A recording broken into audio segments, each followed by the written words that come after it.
Alors, grâce. À première vue, on dirait juste un autre jeu où il faut courir pour sauver sa poix. Simple, non? Mais et si je vous disais que c'est bien plus que ça? Que chaque monstre, chaque obstacle, c'est un bout d'une histoire secrète, bien plus profonde. Aujourd'hui, on va pas juste apprendre à survivre, non. On va carrément plonger dans les secrets qui se cachent derrière toutes ces créatures terrifiantes. Ok, voilà le plan. D'abord, on va voir les bases de grâce. Ensuite, petit guide de survie, c'est toujours utile. Après ça, on attaque le gros morceau, la vraie signification des monstres. On va décortiquer leurs secrets et à la fin, on va tout rassembler pour comprendre l'histoire complète. C'est parti! Bon, pour ceux qui débarquent, grâce, qu'est-ce que c'est au juste? Imaginez un jeu de type Rooms, vous savez, où le but c'est d'aller le plus loin possible. On enchaîne les salles, on évite les monstres, on se bat contre le chrono, une vraie course contre la montre. Ça a l'air super simple dit comme ça, mais croyez-moi, c'est beaucoup plus complexe qu'on ne le pense. Allez, on passe à la première partie, le guide de survie. Parce que, soyons honnêtes, avant de jouer les détectives et de décrypter le lore, ce serait pas mal de savoir comment ne pas se faire avoir toutes les 5 secondes. On va donc commencer par les bases, les monstres qu'on croise tout le temps. On commence avec Carnation. Pour ceux qui connaissent d'autres jeux du genre, c'est un peu le rush de Grace. Son arrivée est super facile à repérer, l'écran se met à flasher en rose. Et là, il y a une seule chose à faire, courir. Pas de question, on sprint. Il faut atteindre une zone sûre, qui se trouve en général 3 salles plus loin. Surtout, on ne traîne pas, sinon c'est la mort instantanée, c'est clair et net. Ensuite, on a Gottman. Lui, c'est le monstre du temps. Le chrono arrive à 0, il débarque. On a juste une microseconde pour trouver une trappe et s'échapper. Mais le vrai conseil, en fait, c'est simple. Il ne faut jamais le croiser. La seule solution contre Gottman, c'est d'avancer encore et toujours. Et vous allez voir, cette idée de course contre le temps, elle est loin d'être anodine. Ah, là ça devient intéressant. On a un duo qui va vraiment tester notre attention. D'un côté, on a Slight. On voit une lueur bleue dans la salle d'après. Surtout, on ne le regarde pas. Et de l'autre, son opposé total, Heed. Lueur rouge, là au contraire, il faut le fixer, le regarder droit dans les yeux et ne pas lâcher le contact visuel. C'est le genre de mécanique qui nous force à être hyper concentrés en permanence. Ok, on continue avec 2 autres qui nous obligent à utiliser le décor. D'abord, Sluggish. On voit de la statique noire et blanche, facile, on se colle au mur et on le laisse passer au milieu. Et puis il y a Elkman, cette grande silhouette noire qui bloque la porte. Pour lui, la solution est encore plus simple, il suffit de ne plus le regarder. On fait demi-tour, on retourne dans la salle d'avant un petit instant, et hop, il disparaît. Attention, Dozer demande du sang-froid. Un smiley jaune apparaît à l'écran. Dès qu'il ouvre les yeux, il faut être accroupi et ne plus bouger d'1 millimètre. Vraiment, immobilité totale. Ensuite, il y a Soro. Lui, son truc, c'est une brume rouge qui envahit la pièce. Dès qu'on voit ça, il faut vite trouver un abri, par exemple dans un encadrement de porte. 1 seconde de trop et c'est fini. Bon, voilà pour les bases de la survie.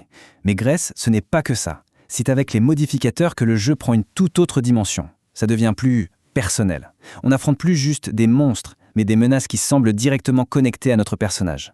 Et c'est là, vraiment là, que tout bascule. On laisse de côté le guide de survie et on enfile notre casquette d'enquêteur. Parce que la véritable âme de Grace, elle n'est pas dans le gameplay. Elle est dans ce que tout ça signifie vraiment. Pour comprendre, il faut se pencher sur les documents qu'on trouve dans le jeu. Ils nous donnent la clé de tout. En gros, les monstres les plus importants sont classés en 3 catégories. Les péchés, les cicatrices et les souillures. Et chacune de ces catégories, elle représente un fardeau, un poids spirituel bien précis. Regardez, ce tableau résume tout ça parfaitement. On voit bien comment chaque monstre est lié à une idée. Prenez Doppel et Roux par exemple. Ils sont classés comme cicatrices, comme des blessures du passé qui ne guérissent pas. Pivro, lui, c'est une souillure, une sorte de corruption de la foi. Et tout en bas, on a les péchés, comme Coucou ou Ayar, qui représentent des fautes, des actions bien concrètes. Alors prenons Doppel. Au début, on pourrait croire que c'est juste un clone qui copie nos mouvements. Mais non, c'est bien plus profond. Il est la matérialisation de notre passé, de toutes nos erreurs, de tous nos péchés. C'est littéralement une ombre de nous-mêmes qui nous poursuit. D'ailleurs, un document dans le jeu le dit noir sur blanc. Doppel est né de nos fautes. Il le dit lui-même. C'est un rappel permanent du poids qu'on traîne, une version tordue de la personne qu'on a été. Rue, c'est une cicatrice aussi, mais d'un autre genre. Cette entité, elle ne représente pas nos erreurs à nous, mais une personne, quelqu'un de notre passé, quelqu'un qu'on a blessé ou qui nous a blessés. Rue, c'est le symbole du pardon qu'on doit donner ou recevoir pour pouvoir enfin avancer. Passons à la catégorie souillure. Là, c'est un peu différent. Il ne s'agit plus de nos fautes directes, mais plutôt des influences extérieures qui viennent nous corrompre. On a Pisro, par exemple, dont le nom est juste worship, adoration en anglais, écrit à l'envers. Et Litanie, avec tous ses yeux, c'est le symbole de la pression sociale des autres qui nous pousse à mal agir. Et là, on a une comparaison qui est juste géniale. Le jeu prend un seul péché, la paresse, et il nous le montre sous deux formes. Souvenez-vous de Goatman, il représente la paresse spirituelle, le fait de ne pas faire l'effort d'avancer. Et dans les modificateurs, on a Coucou. Lui, il incarne la paresse physique, le fait de se perdre dans les écrans et d'oublier le monde réel. C'est super bien pensé. Et la liste des péchés continue. On a Mimedrin qui incarne la luxure. Ayar, lui, c'est la colère, la soif de vengeance, cette envie de rendre le mal qu'on nous a fait. Et enfin, Doombringer, qui est peut-être l'un des plus terribles, c'est la lâcheté. Le péché de voir le mal se produire et de ne rien faire. Mais attendez, il y a deux entités qui ne rentrent dans aucune case. Zumber et Epic Duck. Qu'est-ce qu'ils représentent? Bon, là on est dans la théorie, mais on peut imaginer des trucs. Zumber, avec ses zombies, ça pourrait être tout simplement la mort elle-même.